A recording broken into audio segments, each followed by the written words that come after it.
Hello, and welcome back to this year's final episode of To Whom It May Concern. I'm your host, Malak, here with my co-hosts, Huela, Inara, and Maria. Hey, Assalamu alaikum. So, as I said, the year 2020 is finally winding down. I think everyone can agree that this year is definitely one for the books. The things that we've seen happen nationally, internationally, at home, with jobs, with schools, it's just predicaments that we never thought we'd ever have to face. Yet here we are coming out, I'd like to think a little stronger because of them, right? I mean, hopefully we find the silver lining in all these situations that we've been in. But 2020 wasn't all bad. It No, it did wasn't feel like all a bad. country, though. yeah, it really did. Like, looking back January 2020 with all the excitement, it just, and then now, it's so much has happened. It feels a lot has happened, but I feel like it flew by. Like, I can't believe we're right now saying 2020 is over. Really? 2020 is over. Usually I feel like the year has gone by pretty quickly, especially after Ramadan. For some reason, after Ramadan, I always feel like the year's basically done. But this year really felt like it dragged. Like, I really felt every month. This year felt like, you know, when you go through school and you're like, oh, the year flew by, but then you're looking back at the school and you're like, but I did this and this and this and this. Yeah. So, like, cumulatively, with the things that happened, it should have happened in, like, a century of things. Yeah, that's true. It's all compacted into this 1 year that flew by. Yeah, that's true. The things we've seen and the things we've lived through, you're used to reading over decades. And we kind of just had to survive it all at once. But it's so funny because we always think when we're in elementary, we always read about, like, the bubonic plague and, like, pandemics and things that happen. And we're going to be in the history books, guys. We did that. Made it. Like, what did you do to protect your country? We stayed at home. We wore masks. Good job, everybody. I mean, I feel going into 2021 is going to be very similar, but I'm still happy that the year 2020, like, that in itself is over. Yeah. Hopefully you think I like the year 2020. Okay, I know it sounds really bad because it was a pandemic, but I feel like this year was a good one for me. Believe it or not. I know it sounds terrible. It sounds really bad because I know there was a lot going on, especially with the pandemic. Like, a lot of people were struggling. But I love being at home. Like, my life would have been at school and at work, and I would have been so exhausted. Knowing that I was just home all the time was so beautiful. Like, I really like that about myself. You're such a I mean, like Mariam had said, not everything was bad that came out of 2020, of course. There were some things that took us by storm, took the country by storm. And it's funny because even our relationships internationally were crazy. Like, governments were chaotic. There was so much going on. But again, there were some positives that came out of it. But let's kind of go ahead and just quickly, I feel, run through the year and list some of the crazier things that happened. Or, like, the really big headlines that happened. Yeah. I feel like you're going to say some stuff, and I'm going to be flabbergasted that it happened this year. Like, I don't even remember what happened in January. Let me remind you. Okay, so I'm looking at a timeline on Google. I had researched a timeline. This is on curiouswriter.com. So some of them are kind of funny, like they put a twist on them. But for the most part, it's all accurate. So we kicked off in January 2020 with Australia on fire. So remember those really big, like, fires and the koalas and everything? That was in January of 2020. That's like... And California was on fire at one point. Later on, though. But yeah, I remember that. Yeah, California was really bad. I remember messaging my friend, I'm like, is everything okay? She was like, the air was really bad. And they were already, I think, having to stay home because of really bad air pollution. Yeah. Mm-hmm. Wow. Okay, I forgot about Australia being on fire. And then we rounded out January of 2020 with the death of basketball legend Kobe Bryant and his daughter. That was bad. That was really sad. Yeah, it really was. That kind of, I remember when we first heard about it, nobody believed it. Because it was so random. There was no way Kobe Bryant had died. Dude, that's scary. And he was so young, too. I feel like a lot of people forget about his daughter and then the other two passengers that also passed away in that. Out of respect, I do have their names, so let's just read them out. John Altobelli and his wife Carrie and their daughter Alyssa, Christina Mauser and Sarah Chester and her daughter Peyton. So there were a few other people on the plane that had also died. Yeah. And honestly, that should have been the omens for like setting up the rest of the year. Lock your doors, right? Wait, there was also like almost a World War III with Iran. Remember that? Yeah, because the military, it's actually the here. head general guy of the Iranian army. The killing of an Iranian military general had everyone thinking we were gonna get into World War III. Yeah, I do remember that. Yep. And it was internationally, it was chaotic. That was all in January, guys. We were gonna go into World War III, and then Corona just mellowed everybody out because they're like, okay, well, nobody can do this right now. We have a pandemic. Nobody has time for this. Like, no one can go into war at the moment. Maybe. So it could have been a blessing in disguise, you're saying. We jump into March with the biggest headline of all. March 11th, coronavirus is declared an official pandemic. And that's where it all just went tumbling down. It really did. I think it spiraled out of control after that. Mm-hmm. Yeah. Okay, so we gotta give like an ode. We're gonna give a nod to February for not being absolutely terrible. Like good job, February. Yeah, March. Breonna Taylor was also killed in March. She was shot in March. Tiger King came to Netflix. Like just random. I can't believe Tiger King is less than a year old. First of all, that was like chaotic on social media for the longest time. I never watched it, but it was so hyped. I never watched it either.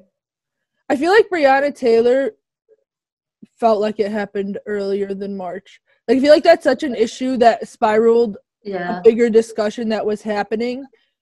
And God rest their soul. Hopefully. Yeah. And I think it was something that was a major turning point in a lot of people's minds about how our society is being run. Mm-hmm. Yeah. How some of our systems are being conducted. Yeah. And yeah, honestly. Well, her Corona and then George Floyd, like all of that. Then it really like went all over. Just having those deaths, like George Floyd's death and Breonna Taylor's death, so close together. I feel like a lot of people, when they hear about an instance, they just kind of like, okay, well, we could turn a blind eye. It's a one-off. But then when it constantly happens, especially in a short period of time, no one can close their eyes to that. Like, it's not some statistical anomaly. I feel like it usually does happen that way because there's been a lot of shootings of young Black people in general. But I think because of the stress that COVID had and also how it showed the healthcare disparities between the different races, especially like how, for the most part, Black people didn't have good healthcare. So like it was the stress of Corona on top of all this going on that brought that to light. And I think with Corona, we were just being told to stay at home. People were just being told, like, don't come to work. So I also think people had a lot more time to, like, take in the situation, to kind of think about it, realize what's happening. And then they had the time to go out to rallies. I mean, we saw there was protests for weeks. There was rallies for weeks. There was riots. Like, people really had the time to fully take in the situation and then react in the way they best saw fit. So I think that most likely played a role also in what ended up happening. March something, toilet paper becomes the new currency of the realm. That was so accurate. Honestly, I can't believe that happened. I still don't get the logic behind the toilet paper, but just the mass hysteria. We were all hoarding on supplies like they were gonna run out.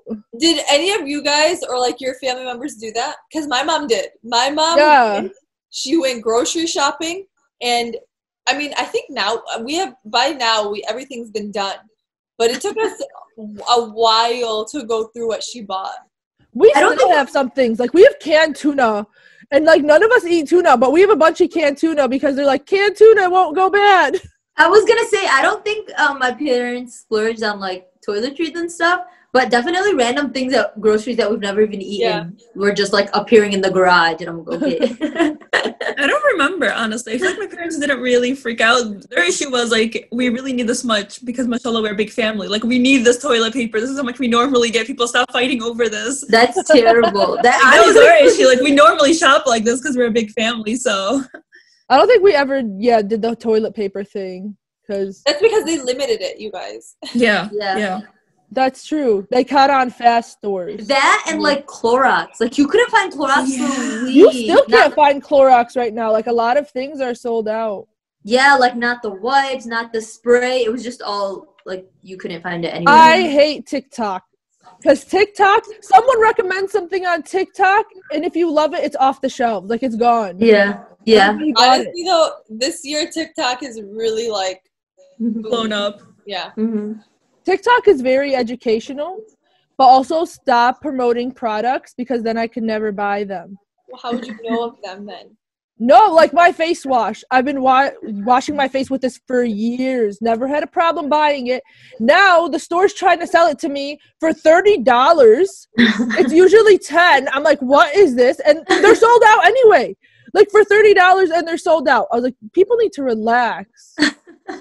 It's a good face wash, but it's not the elixir to life. Like, geez. I was so mad. Well, Mariam, you have such good skin, my dear. Maybe we should all be on it. You say that as I break out. Thank you for that. Whatever. I think you look good regardless, Mariam. Thank you. Then we stroll into April. Suddenly, everybody in April is trying to be outdoorsy and lose weight and diet.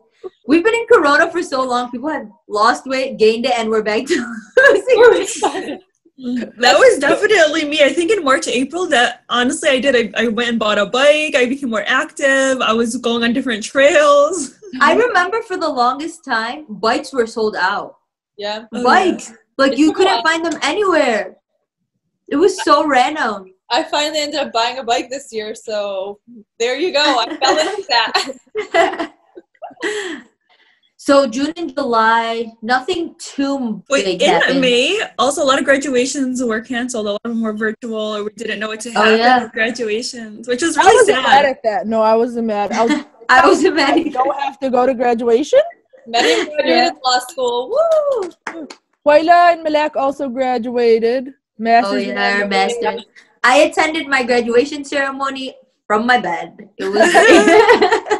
I didn't even do that. They were like, "We are now live." I'm like, "No, thank you." Honestly, yeah, but I have to show up for the parts I wanted to miss in the first place. Just the speeches, like, no.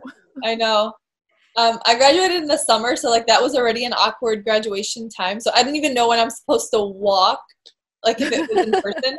So I was like, I don't care, I'm done. But it wasn't, I felt really bad for people that were graduating, like Mariam, like law school, medical school, like seniors in high school. Like those are the really big milestones, and it was unfortunate. No, if anything in March for med students is match day. I remember it was such a big deal for us. And I felt so bad because they missed it. But it is what it is. There were a lot of missed opportunities taken, honestly. There's also the whole trend of drive-by stuff. Like drive-by graduation parties, drive-by weddings. Like, Waila, you need to elaborate. Drive-by shooting. But no, like graduations and like weddings and all this stuff. Like everyone's just driving around there. Eid was canceled. Mosque Foundation, yeah. That was sad. Ramadan Tarawih. Nobody really prayed Tarawih in the masajid. Ramadan was so... Honestly, I actually have mixed feelings about this because I felt like because I was at home and because there was no azumas or azaim, however you prefer to pronounce it, I was able to focus a lot on like reading Quran and listening to lectures. Yeah. But also the community aspect is so important and necessary. Yeah. One of my friends posted on TikTok, she posted a video where you realize you have to lead Tarawih yourself this year, but you only know Surah Qul Huwallahu Ahad. It's just like... It happened so fast. Yeah. I really thought that the pandemic would be over by like June, July. Like I thought we'd be back to normalcy, you know, at least some sense of it. But it has really dragged on, like really gone on for a long time. It's gonna stay for a while, I think, in my opinion. Mm-hmm. You don't think we can have Tarawih next Ramadan? I think with the vaccine coming out, we have a better, like, we're closer to normalcy, but I don't know. Ramadan's going to be in, like, April. Yeah, it's soon. It's only, like, 4 months. 4 months, yeah. I don't know. I think it may take us till, like, next May or June, July. Like, next summer, maybe people will be going out more and, like, actually seeing 2021? You think longer? Possibly. What? No. Dude, I don't know how this is gonna go. This already dragged out for almost a year. That's why I'm thinking it can't go on. Honestly, nothing surprising. Allahu alam. No one knows what's gonna Yeah, happen. that's true. Allahu alam. That would be so sad. Okay. Then we end our summer of sitting at home and we stroll into the virtual school year. For every parent that never wanted to homeschool your child, I'm so sorry that this had happened to you. That's hard. That's hard. It is. I can't imagine people that have multiple kids on Zoom class. That's just That are that's all amazing. young. Like if you have a kid that's 4, 5, and 6, trying to get them to sit down for more than 20 minutes. And that's being generous. Yeah, honestly, and not just that, if you're not that tech savvy, trying to figure out what homework is due, what's the class for, trying to get into the classrooms in itself. Yeah. If you Yeah. have more than one kid that are young, it's difficult. And I think Yeah. And working too. also, got inside scoop is what happens at home. You always hear crazy stories that moms share. Yeah. Even my friend who's a teacher, she tells me what she saw with like at home, and I'm like, Really? oh, yeah. There's so many things teachers have probably had to turn a blind eye to. Like your mom giving you the answer in the back, like arguing in the back. Like, yeah. I know my aunt and her husband, like they have kids that are like 7, 6, 5, and 3. And they're all on Zoom. And I mean, I just pray for their patience, but it's a lot going on. And it's even hard for, I mean, we see it more in our community, but it's so hard for immigrant parents. Like what people that don't speak a lot of English, or that usually their kids have ESL or something, extra help at school, to just have them at home. It's just really hard. It took a toll on, I'm sure kids' education has kind of hit a low peak. Even kind of remind me about people's humanity. I feel like we've seen terrible people. Like the Karens really came out this year. But also there's so many humanistic like things, like kindness and generosity and just in general understanding of another human that really made this year stand out. You know what? If we aren't able to display empathy and sympathy in regards to something as traumatic or as catastrophic as this year, then we really don't differ from like animals. Like it's, if we don't have that humanity, show more. Yeah, if we don't have that humanity in us, there's literally no other words to describe what, like humans. You know what I'm saying? Yeah. Like if there was ever a time for everyone to step up and help, it was definitely 2020 without a doubt. Yeah. It was nice to see all those people volunteering their time, a lot of healthcare workers that were retired going back into the field when they seen hospitals need help. It was nice to see, honestly, like policies or not policies that were in place in person. They weren't just lazy about it. Like, for example, lunch for children at home. They still made that accessible so that people still had a meal, that kids still had a meal. They instead of just dropping it, they found a way to make it work. Like drop off the kids' meal at home, give them a credit or a card that has enough money to buy them lunch. Like make things work, not just drop things out of laziness. That's true. Yeah. Yeah. And then we also saw, was also nice. What is it? The stimulus check. Yeah. Okay, I didn't get a stimulus check. So Neither did I, but whatever. It was nice. I'm hoping I get another one for round 2. That was the surprise in my It was bank. like a few $100s though. I don't know what that's. Oh yeah, this one is supposed to be only $600. Man, I was hoping they'd pay us like a $2,000. So ever let me start about that stimulus check in that whole bill. The fact that they tried to like sneak in, okay, give a bunch of millions of dollars in aid to a different country, like give a bunch of money to Israel, but $600 to every citizen. Yeah. Yeah, it was. Anyway, move on. Are we at the end of the year yet? Can you believe we're not? Can you believe all this and we're still in September? PTSD, Malak. Yeah, I know, I'm telling you, this year has felt like, I don't know, like a decades long. Alhamdulillah, we're near the end though. We say alhamdulillah hoping that 2021 only brings goodness. Like we can only go up from here, but it just seems like every year, every month this year, we'd say, okay, we've seen the worst of it. And then the next month something would happen. We're like, okay, it's gotten worse. We're still there. But the year did take a little bit of a turn. in November when we voted for presidents, and we finally secured that we will not be seeing Trump in the White House anymore, and that Biden had won. So that was a positive for November. That was. Everybody. We turned Arizona and Georgia into blue states, guys. Yeah. That just shows that if someone says my vote doesn't matter, now you know how much it does. Yeah, that's very true, actually. And then you even saw everyone going out and people celebrating. Like, that was a little bit of joy. Sorry to all the Republicans listening, but that was a little bit of joy to, like, the year for most people. So that was kind of also nice to see. It was so nerve-wracking trying to see which states were turning blue and which ones were red and what was happening. It was, like, the most nerve-wracking thing, worse than a playoff game. Like, people were checking every 10 seconds. We're like, did they vote yet? Did they vote yet? Because so many people did mail-in ballots. It was taking forever to get. It wasn't quick update. Yeah. It was the longest election ballot count ever. Like, it took days for them to finally tally it up. And then there was, like, an investigation into recounting. Like, it just took forever for us to actually get it. It's funny on TikTok because you could see international people comment on the American elections.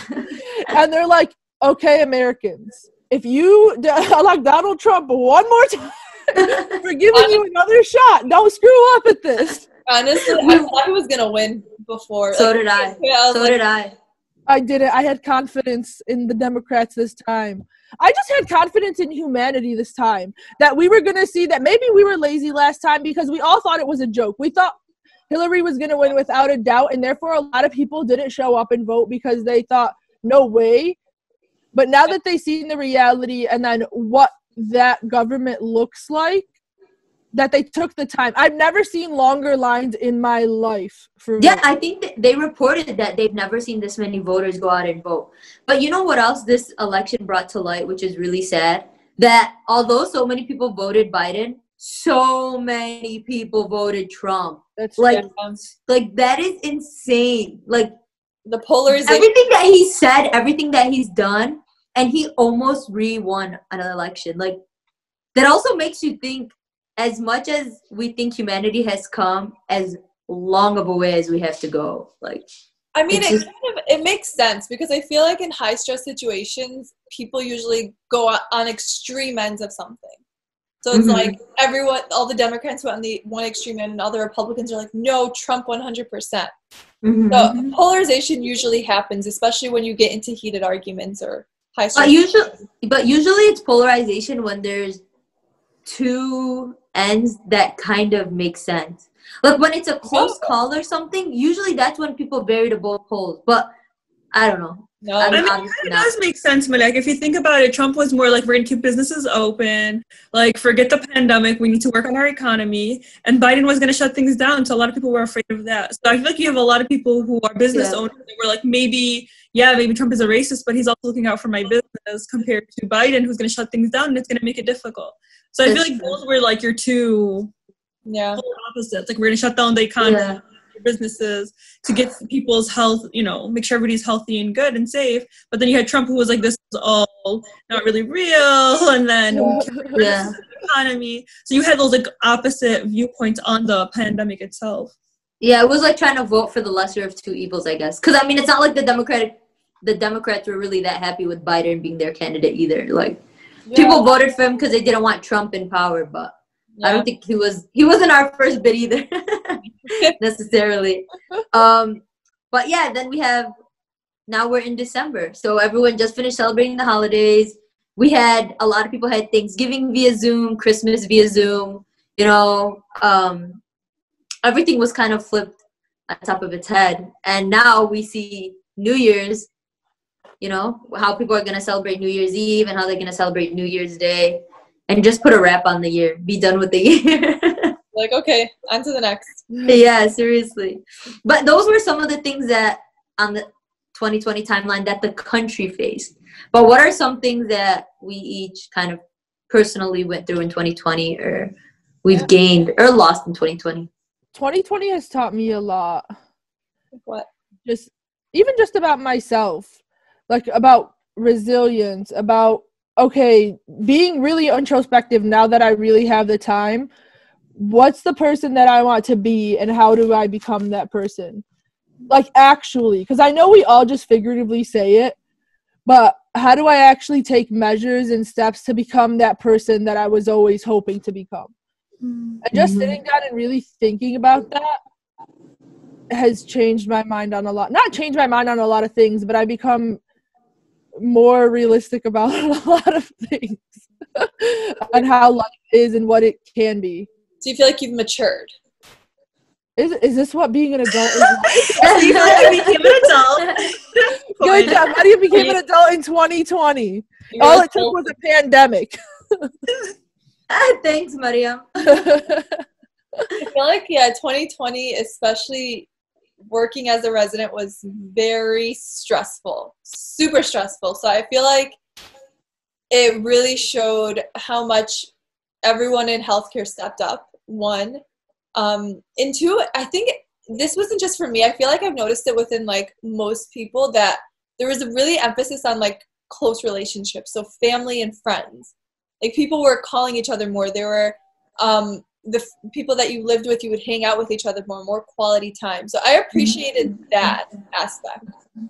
And that's only so crazy because people can focus on their close relationships now because they took a step back from the exhaustion that work causes us. Yeah, we were so we're so consumed by working and making a living that relationships always come secondary. And so does mental health, and so does like working on what would make you happy as a person. And now that we took that second to step back from all that, we really try to like make everything better with our relationships and our personal goals. That's why I feel like gym memberships didn't soar though.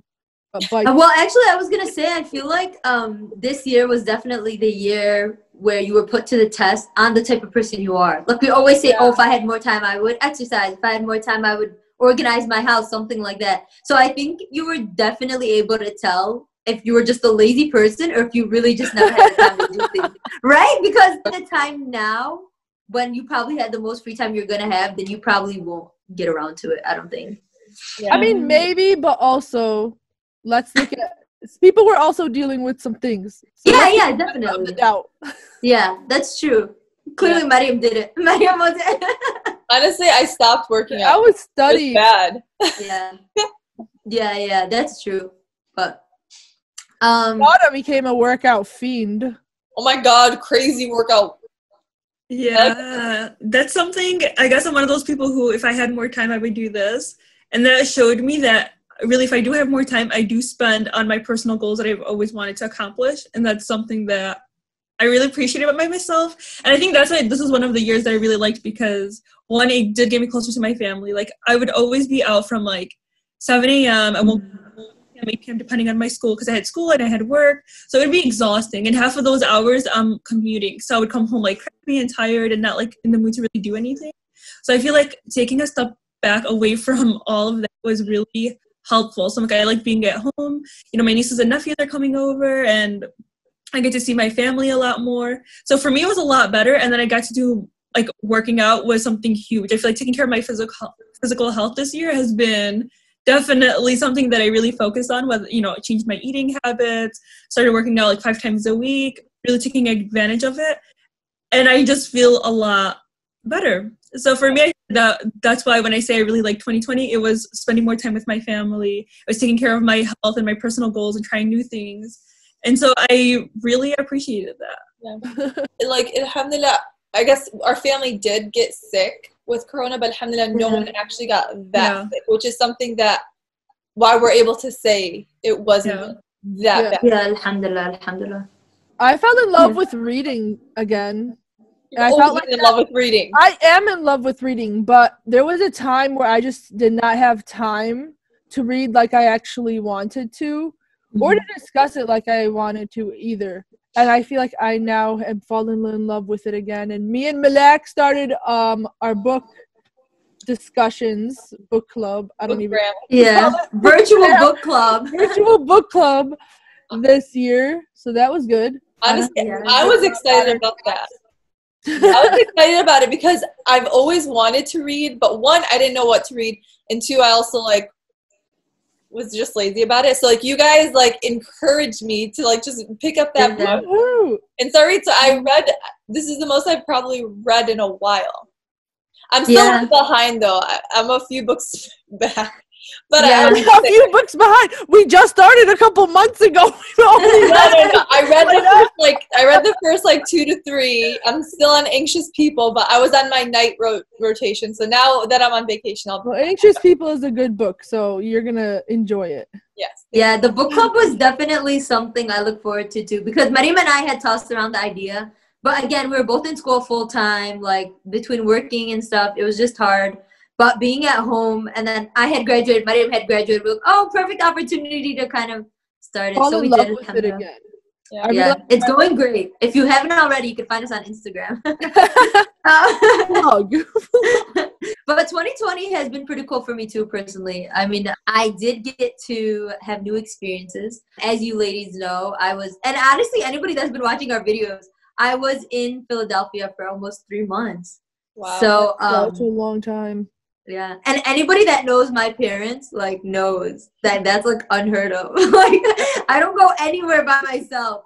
But I got to go out there. I have an uncle there. He's young. He's a surgical resident, and I got to stay with him for 3 months. And I have to say, it was really an eye-opening experience. As much as I hated being away from family, I had so much FOMO, especially at the beginning. Because I feel like I'm personally so family oriented. And it's not just my immediate family. Like I see all my cousins, all my aunts, like I like to really be involved with things. So that was difficult. But I think the opportunity to do things on my own, the opportunity, I was going grocery shopping, doing laundry. And for a lot of people, I know I sound like very privileged. Like you haven't done that yet. But it was different. If I didn't do things for myself, nobody was doing it. And I had great times like with him, obviously too, alhamdulillah. So that was something that I think if we weren't in the current year or like the year that we've had, I don't think that's something I would have ever experienced. So that was could you say you also matured this year? I feel like I've always been a mature person. You would not even adulting. I don't think it's just giving me the opportunity to show that maturity. No, I don't think I matured this year. I think I became more independent. Like, I don't think it was a maturity thing.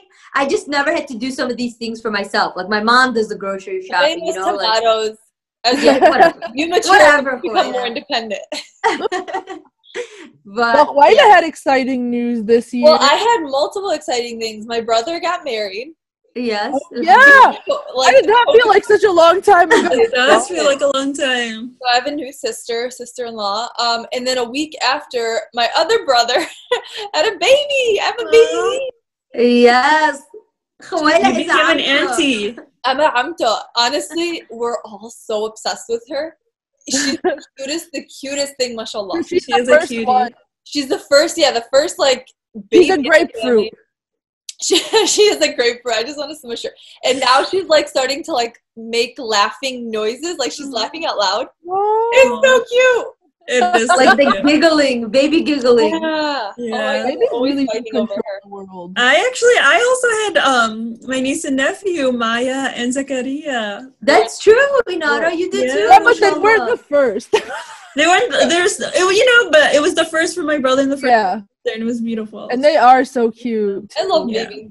I feel like being an aunt is a special thing. I didn't realize it would be that way until like after the fact. I can't imagine being a parent. I love it. I love it when you're also the favorite aunt.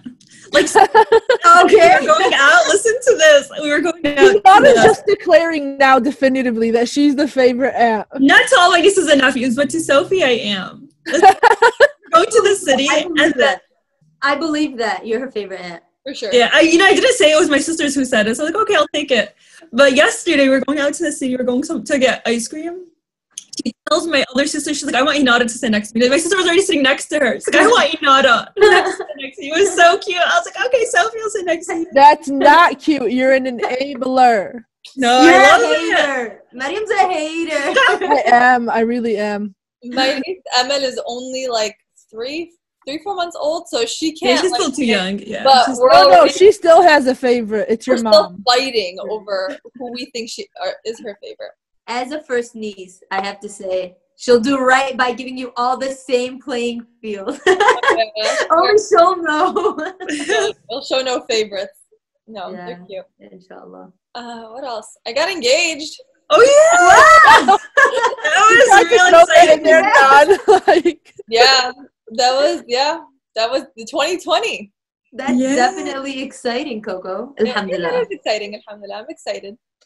Yeah. So see, it wasn't all chaos. There were a few moments where we were really that itself is its own chaos. Good chaos though. Yeah, alhamdulillah, alhamdulillah. So looking now into 2021 resolutions, what are you guys planning? What are you gonna do? I feel like I have to just your dreams, your desires, tell it all here. I don't know what I want. I'll be graduating 2021 residency. Woo! Wow! I'm gonna get a big girl job, guys. Whitena's been a resident for like 80 years now. I don't remember a time she hasn't been a resident. It definitely has felt like you've been a resident forever. That's funny. 3 years. It will be 3 years. Whitena's been a resident longer than the Grey's Anatomy series. Like longer than those people. I would just appreciate it if you kept away from Grey's Anatomy. Don't mess with that show. It needs to end. Anyway. I'm excited for graduating and getting an official job. That's what I'm excited for. That's it. That's exciting. Same for me. I guess inshallah I'll graduate in May and I have to actually find a job. But exciting. I would like to continue to stay strong with my physical health and like continuing to work out. But I would also like to really focus on my spirituality. So continuing to grow in that aspect and really making it a priority and something that I really focus on is, inshallah, I'm hoping to report back in next year and to be like, that was my thing. This year was more physical health, inshallah. Next year could be, in addition to that, is my spiritual health, inshallah. I need to get back on that physical health band. Yeah, I'd like to try to keep up with the physical too. I think I definitely did exercise a lot more this year. Did healthy eating. So I hope I keep that up. But not in the sense that I need to do it, but more because I want to. You know, it's different when you enjoy it. Everyone should. Period. Yeah. Should be. And then I would like to actually learn Spanish. Like actually fluent conversation Spanish. I think it'll help in my future career also, you know, medical terminology and that stuff. I think that'd be cool. Spanish is such a useful language to learn for sure. And imagine Spanish, Arabic, and English. Like, come on. It doesn't get better. Yeah. And then I think one thing that I've taken from this year that I'll implement next year is just to go with the flow, kind of. Like I've realized anything this year, it's that you have absolutely no control over anything. That's true. Just finding your way through it. So I hope that we've matured enough that this next year, whatever it may bring, we're able to get through it too, inshallah, and come out better for it. Inshallah. My goals. I would love to memorize a lot of Quran. And I feel like not having memorized any Quran during this pandemic was just wrong on my part. Like I had all the time, I should have done it. We didn't. So 2021, here's to you. And I think in general, just I have a problem with I'm interested in so many things. And therefore, I split my focus through all those things, and none of them get achieved as quickly as I want it to, or at all. So my goal is to have 2 goals, like career-wise, passion-wise, and actually do them. So instead of the 20, I'm going to cut it down to 2 and then do it. What those 2 are, I still didn't decide because I still have too many that I love. Aw. You can do it, Mariam. Just keep your focus. No, but I was reading this thing with Warren Buffett, and actually I think everybody should do this exercise because I did it and it was super helpful. Write down 25 of your goals. Okay, 25. Mm-hmm. Then look at it again and narrow it down to just 5. And then the rest of the 20 throw away because all they are is distractions. Because there is no way you are going to achieve all 25. But also when looking at them, look at goals that are kind of connected together. So if it's like smaller goals to reach a one big goal, that doesn't really count. It's more like big goals that you have in your life. And they were saying things that you don't have control over, throw that away. And also things that are just a distraction. Because in reality, we're not going to do every single thing we set out to do. And they just end up becoming a distraction and letting us not even do the 5 goals. Mm-hmm. So I think that was a really good exercise. Okay. And that you guys should all do it for your 2021. I think that's definitely something that we can use going into the new year. You know how everybody writes down resolution? I think that's definitely a good tip to kind of hone down. But I think sometimes people write resolutions on things you mentioned, like things we can't control over. Like some people write, okay, I'm going to have a baby this year. I'm going to get married this year. And some of that stuff you can't control and they get so disheartened by. So just realizing the things you don't have control over, and that's the things you should be more go with the flow with. Yeah. And they shouldn't be like goals. So as you can tell, as the year winds down, everyone should kind of take a look at what they've gotten out of this year, what they've lost, what they can do better next year, and just continue to be patient and hopeful. You know, again, if this year has taught us anything, it's that we can conquer more than we ever thought we could. We've been put in situations where we've been able to get through it, and hopefully we've been better for it. And we continue to have a positive outlook and a positive expectation for what 2021 brings us. For everyone that struggled this year, we hope that next year is even easier. If you've been tested, hopefully it had only made you a better person and made you realize good things about yourself. But here's wishing you a happy new year from the Modern Skeptics, that this year bring goodness and blessings for you and your family. And thank you so much for tuning in to yet another episode of To Whom It May Concern. You can find us on Twitter, Instagram, and Facebook at The Modern Skeps. If you don't already, make sure you subscribe to this YouTube channel and you give this video a thumbs up. If you ever have any ideas, topic ideas you'd like to hear our opinion on, please feel free to email us at themodernskeptics@gmail.com. Sincerely, The Modern Skeptics. P.S. May this year be filled with happiness and blessings.